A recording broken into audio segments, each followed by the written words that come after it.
وقار میں بس مختصر سی بات عرض کروں گا۔ اللہ نے قرآن میں فرمایا ہے دوڑو اللہ کی طرف، ففروا الی اللہ، اللہ کی طرف دوڑے دوڑے آ جاؤ۔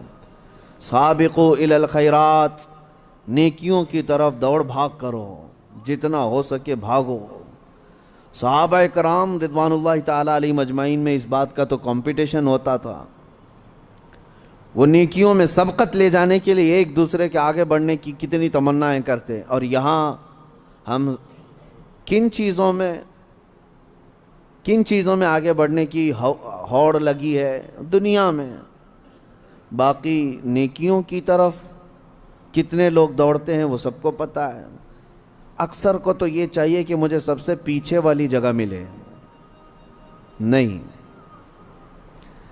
سب سے آگے بڑھنے کی تمنا کیوں نہیں ہے؟ سیدنا ابو بکر صدیق اور حضرت عمر فاروق رضی اللہ تعالیٰ عنہ کا معمول یہ تھا کہ حضرت عمر کہتے ہیں میں ڈھونڈ ڈھونڈ کر کے مدینے میں کچھ ایسی نیکی کرنا چاہتا تھا جو ابو بکر نہیں کرتے، کہیں پر بھی ان کے برابر ہو جاؤں یا ان سے آگے بڑھ جاؤں۔ بڑی مشکل سے حضرت عمر کو ایک گھر ملا، ایک بوڑھی عورت جس کا کوئی نہیں رہتا تھا۔ حضرت عمر نے طے کر لیا کہ اس کے بیوہ عورت ہے، اس کے گھر کا سارا کام میں کر دوں گا، کسی کو پتہ بھی نہ چلے، نیکی کا کام ہے۔ وہ فجر میں نماز کے بعد جا کر دیکھے تو اس عورت کا سارا گھر کا کام پہلے سے کیا ہوا ہے، جبکہ وہ بستر سے اٹھ نہیں پاتی۔ اس کے گھر کے برتن، اس کا بستر، سب کچھ صاف ستھرا ہے۔ دوسرے دن آ کر دیکھے وہی حال تھا۔ حضرت عمر کہتے ہیں تیسرے دن میں اذان فجر سے پہلے ہی چھپ کر دیکھنا شروع کیا کہ آخر اس کے گھر کا کام کرتا کون ہے۔ کہا ایک چادر اوڑے ہوئے ایک شخص آیا، گھر میں داخل ہوا، جھاڑو لیا، جھاڑنے لگا، ساری چیزیں ڈھنگ سے رکھنے لگا۔ اذان ہونے لگی، وہ اس عورت کے گھر سے باہر نکلنے لگا۔ حضرت عمر کہتے ہیں میں قریب جا کر چادر ہٹایا تو ابو بکر صدیق تھے۔ پھر کہا ایک یہ مثال، حضرت عمر کہتے ہیں میں کبھی آگے بڑھ ہی نہیں سکتا، میں جہاں کوشش کرتا ہوں اس سے پہلے حضرت ابو بکر پہنچے ہوئے ہوتے۔ جب آپ کی خلافت کا وقت تھا تب آپ نے اعلان کیا، حضرت عمر فاروق نے، کوئی ایسی نیکی جو ابو بکر کرتے تھے اور میں نہیں کر رہا ہوں تو لوگوں مجھے بتا دو تاکہ میں برابر ہو جاؤں۔ کسی ایک صاحب نے کھڑے ہو کر کہا حضرت ابو بکر جب خلافت کرتے تھے ان کے زمانے میں وہ سب کے حقوق ادا کرتے، لیکن روزانہ وہ دوپہر کے وقت اپنے ہاتھ میں توشادان لے کر جنگل کی طرف جاتے اور پتہ نہیں کسی کمزور یا کوئی معذور یا محتاج کو کھلا کر آتے، لیکن ہمیں یہ نہیں معلوم کس کو کھلاتے تھے۔ یہ حضرت ابو بکر کا معمول تھا۔ حضرت عمر نے کہا یہ تو مجھے بھی نہیں معلوم تھا، میں کل سے ہی یہ کام شروع کرتا ہوں۔ دوسرے دن حضرت عمر نے اپنے گھر سے توشادان لیا، روٹی سالن، اور لے کر اسی جنگل کی طرف چل پڑے۔ وہاں کس کو کھلاتے تھے کیا پتہ، دن بھر ڈھونڈتے رہے، کوئی ملے، کوئی نہیں ملا۔ شام کا وقت قریب آ رہا تھا، ایک پہاڑ کی چوٹی میں ایک غار سے کسی کے ذکر کرنے کی آواز آ رہی تھی۔ حضرت عمر اس آواز کی طرف لپک گئے، دوڑ کر جا کر دیکھا کہ کوئی ہے یہاں پر مجبور۔ اللہ اکبر، جیسی غار کے اندر نظر پڑی تو دیکھا ایک ایسا شخص بیٹھا ہوا ہے جس کے ہاتھ بھی کٹے ہیں، پیر بھی کٹے ہیں، اور آنکھوں سے بھی بینا نہیں ہے، اندھا ہے، نابینا ہے۔ اتنی معذوری کے عالم میں اگر کوئی بیٹھا ہوا ہے اور غار میں، تو حضرت عمر کہتے ہیں مجھے تو یقین ہو گیا کہ یہی وہ بندہ ہے جس کو حضرت ابو بکر کھلایا کرتے تھے، اس کا کھانا وقت کا خلیفہ کھلایا کرتا تھا۔ حضرت عمر کہتے ہیں میں گیا، چپکے سے جا کر بیٹھ گیا، میں نے آواز بھی نہیں کی تاکہ اس اندھے شخص کو یہ معلوم بھی نہ ہو کہ کون کھلانے آیا ہے۔ آپ نے روٹی توڑ کر سالن میں بھگوئی اور اس اندھے کو منہ میں روٹی رکھی۔ جیسے ہی اس کے منہ میں روٹی کا ٹکڑا گیا وہ چیخ کر کہتا ہے آنے والے، کیا ابو بکر کا انتقال ہو گیا؟ کون آیا ہے آج کھلانے کے لیے؟ حضرت عمر کہتے ہیں تو اندھا ہے، نابینا ہے، تجھے کیسے خبر کہ آنے والا ابو بکر نہیں ہے؟ وہ کہتا ہے اس لیے کہ ابو بکر کو پتا تھا میرے منہ میں دانت نہیں ہے، وہ اپنے منہ سے چبا کر میرے منہ میں روٹی ڈالتے تھے۔ آج تو نے پوری روٹی اٹھا کر ڈالی تو مجھے سمجھ میں آ گیا کہ آنے والا ابو بکر نہیں ہے، کوئی اور آیا ہے۔ حضرت عمر کی آنکھوں سے آنسو آئے، باہر نکل کر کہتے ہیں قسم رب ذوالجلال کی ہے ابو بکر آپ سے ایک قدم بھی میں آگے نہیں بڑھ سکتا۔ لیکن تھی تو دوڑ، سابقو الی الخیرات جس کو اللہ نے فرمایا، یعنی نیکیوں کی طرف بھاگو، دوڑو۔ آپ کے اندر یہ مقابلہ آرائی اگر آ جائے، جس کو ہیلتھی کمپٹیشن کہا جاتا ہے، اس میں حسد نہیں ہے، اور اگر اس میں حسد بھی ہو تو نیکیوں میں ہے، رشک جس کو کہتے ہیں، جس کو فرمایا کہ حسد ایک جگہ جائز ہے، وہ علم میں، یعنی اس کو اتنا علم ہے تو میں اور علم حاصل کروں۔ اگر کوئی 2 رکعت نماز پڑھ رہا ہے تو آپ کے اندر اس بات کی تمنا جاگنی چاہیے میں 4 پڑھوں۔ نیکیوں میں دوڑ لگاؤ، اور آپ کو پتہ ہے صدقہ دکھا کر دینا افضل ہے کہ چھپا کر دینا افضل ہے؟ سب کو پتہ ہے چھپا کر دینا افضل ہے، نہیں، لیکن زکوٰۃ دکھا کر دینا افضل ہے۔ زکوٰۃ کو چھپا کر نہیں، دکھا کر دینا افضل ہے۔ کیوں؟ تم جتنا بانٹ رہے ہو دوسروں کو بھی ترغیب ہو، اس سے زیادہ وہ خیرات کرے گا۔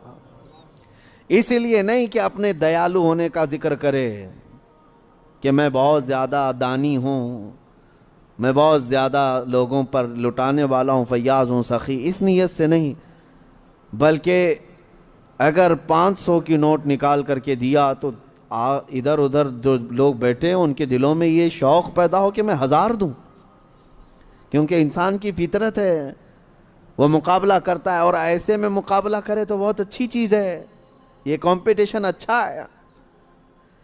اور میں اسی بات کی ترغیب دیتا ہوں نوجوانوں کو بھی، کہ آپ خود دوسروں کے متعلق بہت ساری چیزیں پوچھتے رہتے ہیں، بہت ساری چیزیں پوچھتے ہیں، کتنا کماتے ہو، نوکری کون سی ہے، کون سی کمپنی ہے، سیلری کتنی، پیکج کتنا، یہ سب سوالات ہیں۔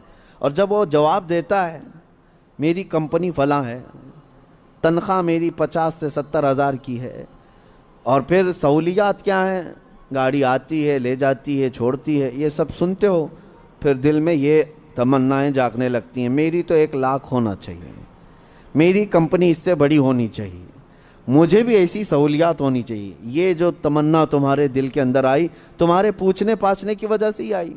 لیکن مجھے بتاؤ، کیا اپنے دوستوں میں کسی سے کبھی یہ سوال کیا کتنے ختم قرآن ہوئے؟ سال بھر میں کوئی جمعرات پیر کا روزہ رکھتے ہو؟ نہیں پوچھتے آپ، نہ آپ اس کی تلاوت قرآن کو پوچھتے ہو، نہ آپ اس کے روزوں کو پوچھتے ہو، نہ آپ اس کی نمازوں کے متعلق۔ میرے عزیزو، یہ بھی پوچھتے، اگر وہ بندہ عبادتوں میں آگے ہے تو تمہارے دل میں بھی یہ تمنا آ جاتی کہ کاش میں بھی اس کی طرح سے اور آگے بڑھ جاؤں۔ میں یہ باتیں صرف اس لیے کہہ رہا ہوں کہ رمضان المبارکہ میں آپ سب کا یہی کمپٹیشن ہو جائے تو ہر ایک کا رمضان بہتر سے بہترین ہوگا، بہتر نہیں بلکہ بہترین ہوگا، بہترین ہوگا۔ عزیزان گرامی وقار، مجھے یاد ہے بچپن میں جب چھوٹے تھے تو رمضان میں روزانہ اسکول جانے کے بعد یہی چیزیں ہوتی تھی، تیرے کتنے روزے ہوئے، تیرے کتنے روزے ہوئے ہیں، ہر ایک کے روزے ہی ایک دوسرے کو پوچھتے رہتے۔ لیکن ہو سکتا ہے آپ کے ساتھ بھی ایسا ہوتا رہا ہوگا، سارے دوست جیسے 10 رمضان آ گئے، 15 رمضان آ گئے، ہر ایک کو پوچھتے رہتے ہیں کتنے ہوئے، کتنے ہوئے، کسی کے 7 ہوئے، کسی کے 10 ہوئے، کسی کے 12 ہوئے، اور کوئی کہتا ہے پورے ہوئے ہیں، اب تک کے پورے ہوئے ہیں۔ ہم بھی اس وقت سنتے تھے، ایک دوسرے سے بات کرتے تھے، لیکن اس وقت ایک دوڑ رہتی، اور گھر میں آ کر جھگڑا بھی کرتے، فلاں کے تو 10 ہو گئے، مجھے سحری میں ضرور اٹھانا، نہیں تو میں اس کے پیچھے پڑ جاؤں گا، میں اس کا پیچھے ہو جاؤں گا۔ تو یہ دوڑ کہاں سے آئی؟ یا آپسی ماحول سے ہی آئی۔ یہی انوائرمنٹ ہم چاہتے ہیں کہ نیکیوں میں سبقت لے جانے کا انوائرمنٹ ہو جائے، ماحول ایسا ہو، دوڑ لگے، صرف رمضان میں نہیں، تلاوت قرآن میں بھی۔ میں آپ کو بتاؤں، آج تقریباً 6 سال سے زیادہ کا عرصہ ہو گیا ہوگا ہماری ذکر کی محفل کو۔ اس سے قبل مدینہ جامع مسجد میں بھی ذکر کی محفلیں ہوتی رہیں، اس کے بعد پھر یہاں پر ایک ایسے بندے کو میں جانتا ہوں، ان پچھلے 6 سالوں سے لے کر آج تک ذکر کی ایک محفل بھی اس کی ناغہ نہیں ہوئی۔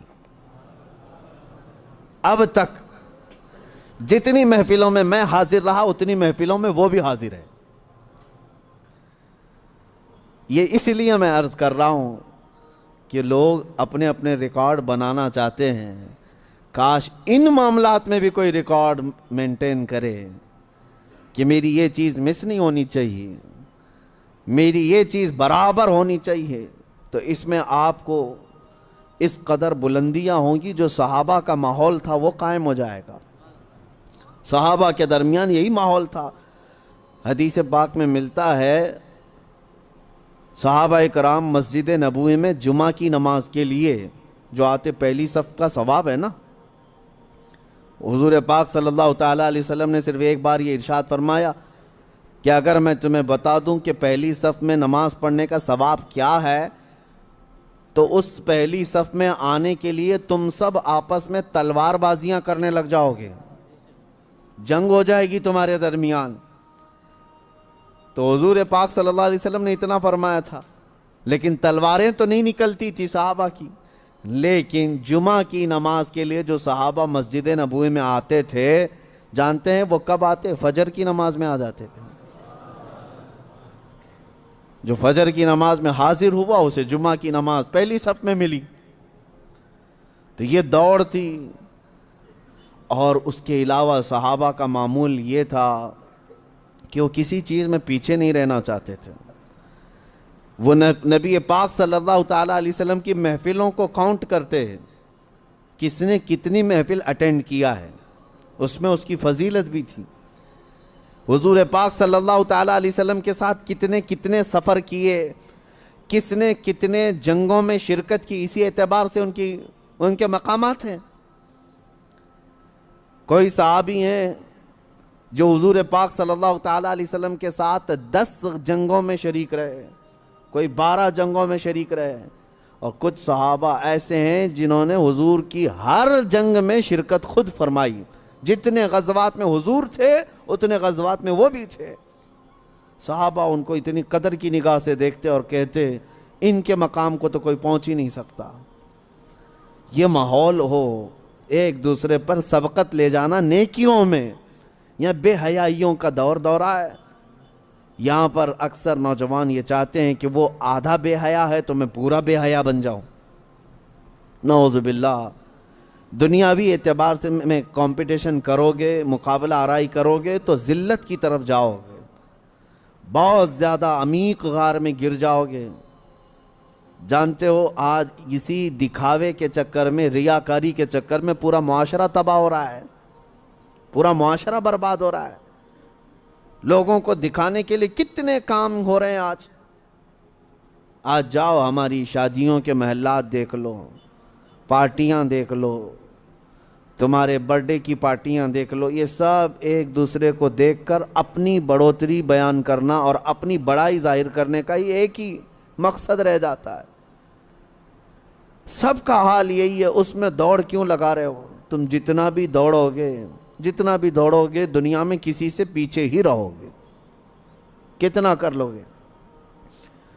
کسی صاحب نے اپنی بیٹی کی شادی میں 10 لاکھ روپے خرچہ کیے، آپ نے دیکھا اتنا ڈیکوریشن ہے، اتنا فلاں ہے، اتنا فلاں ہے۔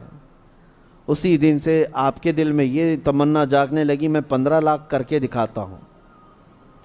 تیسرا کھڑا ہوا، وہ کہا کہ میں 20 لاکھ خرچہ کر کے دکھاتا ہوں۔ ان تمام چیزوں میں کیا کمپٹیشن نہیں ہے، بلکہ باپ جو خرچہ کرتے ہیں وہ اپنی جگہ پر، خود نوجوان کو یہ فکر ہے میرا دوست اتنا خرچہ کیا تھا میں اتنا کروں۔ یعنی تم شادی اپنی زندگی کے لیے نہیں، اس کو دکھانے کے لیے کر رہے ہو۔ یہی تو دوڑ ہے، اپنے لیے نہیں کر رہا ہے بندہ۔ بہت ساری چیزیں ایسی ہیں دوسروں کو دکھانا ہے، دوسرے سے مجھے آگے بڑھ کر کے دکھانا ہے، اس سے بہتر مجھے کر کے دکھانا ہے۔ دنیا میں اس سے بہتر کے چکر میں تم لٹ گئے، لیکن بہتر نہیں ہو پایا۔ کبھی آپ نے یہ سوچا کہ میرے اتنے اخراجات ہو گئے، اتنا میں نے لوگوں کو دکھانے کے لیے پتہ نہیں کیا کیا کھانے بنائے اور سب کھائے اور گٹر میں پھینک کر چلے گئے، کوئی ایک بندہ ایسا ہے جو زلزلہ متاثرین اور دیگر فساد متاثرین جن کے گھر بار تک نہیں ہے، ایک بندہ ایسا ہے جو روزانہ 10 فقیروں کو کھانا کھلاتا ہے، کوئی 100 مسکینوں کو کھانا کھلا کر آتا ہے۔ تمنا تو یہ ہونی چاہیے تھی کہ وہ 10 کو کھلا رہا ہے آج، تو میں کیوں 50 کو نہ کھلاؤں۔ یہاں پر اگر تم کھلانے کی بات کرتے تو اللہ کا قرب حاصل کرتے، اللہ کا قرب حاصل کرتے۔ باقی پارٹی شارٹی جو ہے اس میں سوائے اسراف اور فضول خرچی اور بربادی کے کچھ حاصل نہیں ہے، کچھ حاصل نہیں۔ اور کب تک لوگوں کو راضی کرو گے؟ میں نے دیکھا ہے گھنٹے 2 گھنٹے کے لیے تمہاری پارٹی میں آئیں گے، گن کر کے جائیں گے کتنے کھانے بنے ہیں، یہی گننے کے لیے لوگ آتے ہیں۔ ٹھیک ہے 6 قسم کے کھانے تم نے بنائے تھے، وہی تمہارے ہاں جو کھایا ہوا ہے کل کسی اور کے ہاں کھائے گا اور بولے گا ارے بھائی تمہاری تو 6 ہی تھی، میں آج یہاں پر 8 والے کھا کے آیا ہوں۔ تمہاری تو سارے اخراجات، تمہاری ساری فیلنگ تو گئی، ختم ہو گئی۔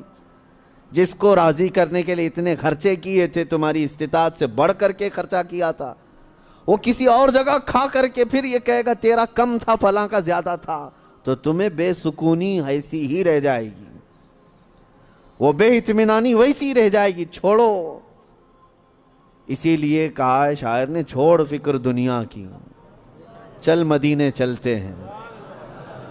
اور وہاں دوڑنے کی جتنے لوگ بات کرتے ہیں وہ سبقت لے جاتے ہیں، سبقت لے جاتے ہیں۔ اسی لیے ہم نے دیکھا ہے، میں بلا مبالغہ کہہ رہا ہوں، میں اکثر ان بزرگوں کی تاریخ پڑھتا بھی ہوں اور ان کی کتابیں مجھے بڑی پسند بھی ہیں، یا ان کی صحبت مجھے بہت اچھی لگتی ہے جو کثرت سے میرے آقا صلی اللہ تعالیٰ علیہ وسلم کے کمالات کا ذکر کرتے ہیں۔ دل لگتا ہے ان بزرگوں کے پاس، اس کی وجہ یہی ہے کہ ان کو ہم جتنا پڑھتے ہیں ہمارے اندر سے اتنا ہی عشق رسول بڑھتا چلا جاتا ہے، اتنا ہی بڑھتا چلا جاتا ہے۔ ہو سکتا ہے پہلے ایسی تمنائیں نہیں تھی، لیکن بزرگوں کو پڑھنے کے بعد کچھ اور ہی تمنائیں ہونے لگتی ہیں۔ ظاہر سی بات ہے، پیر مہر علی شاہ رحمۃ اللہ تعالیٰ علیہ، اعلیٰ حضرت امام اہل سنت فاضل بریلوی، یہ مدینے گئے تھے حضور پاک صلی اللہ تعالیٰ علیہ وسلم کی بارگاہ میں۔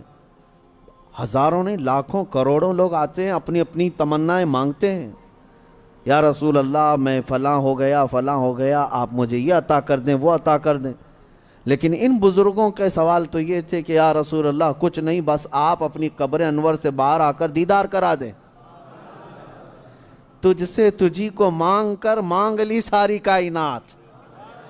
ان کا فلسفہ یہ تھا، تجھ سے تجھی کو مانگ کر مانگ لی ساری کائنات، وہ اپنے ہو گئے تو رحمت پروردگار اپنی۔ اور یہ سوال کیا، اور دونوں بزرگوں کو پہلی مرتبہ، دوسری مرتبہ، تیسری مرتبہ امید تو ان کی پوری نہیں تھی، یعنی وقتی طور پر ان کی مانگی ہوئی چیز تو سامنے نہ ملی، حکمتیں ہیں۔ دوسرے دن اعلیٰ حضرت فاضل بریلوی نے بھی اپنے ماتھے کی آنکھوں سے جلوہ رسول کو دیکھا۔ پیر مہر علی شاہ صاحب مدینے سے رخصتی ہو گئے، یہ کہتے ہوئے کتے مہر علی کتے تیری سنا، گستاخ آنکھیں کتھی جا اڑیاں، اے مہر علی کہاں تیرا منہ اور کہاں وہ مقام، تیری آنکھیں کیا اس لائق ہیں کہ تو دیکھنے کی تمنا کر بیٹھا۔ پھر یہی سوچ کر کے نکلے، وادی ہمراہ پہنچے تھے، مکہ جانے کا راستہ ہے بدر کے قریب، وادی ہمراہ، عصر کی نماز سے فارغ ہوئے تھے، دیوار کے پاس میرے مصطفیٰ کا دیدار ہوا، پرانی دیوار کے پاس کھڑے نبی پاک صلی اللہ تعالیٰ علیہ وسلم اپنے کمالات، اپنے جلووں کے ساتھ تشریف لائے۔ اب میں آپ کو یہ بات عرض کر رہا ہوں، کیوں میں نے یہ ذکر کیا، ہم نے اعلیٰ حضرت کو بھی پڑھا، پیر مہر علی شاہ صاحب کو بھی پڑھا، ہم ویسے بھی عمروں پر جاتے رہے، حج پر جاتے رہے، لیکن اب جب جاتے ہیں تو یہی تمنا ہوتی ہے کہ آقا جب انہیں دے سکتے ہیں تو ہمیں کیوں نہیں دے سکتے۔ یا رسول اللہ آپ کے متعلق تو ہمیں اتنا ہی معلوم ہے، ایک میرا ہی رحمت میں دعویٰ نہیں، اور ہمارا حال اگرچہ ان بزرگوں کے برابر کا نہیں ہے، وہ پہنچے ہوئے عاشقان رسول ہیں، کمالات ہیں، ان کی عبادات ہیں، سب کچھ اپنی جگہ پر ہے، لیکن اتنی بات تو پکی ہے رسول گنہگاروں کے بھی تو ہیں، امتی تو ہم بھی ان کے ہیں۔ نبی پاک صلی اللہ تعالیٰ علیہ وسلم کی بارگاہ میں یہ تمنا کرنا اور اس طرح کی التجا کرنا کس نے سکھایا؟ انہی بزرگوں کی تاریخ نے سکھایا۔ اسی لیے میں کہتا ہوں ایسوں کو دیکھو کہ تمہیں نیکیوں کی طرف بڑھنے کا شوق پیدا ہو جائے، ایسوں کو دیکھو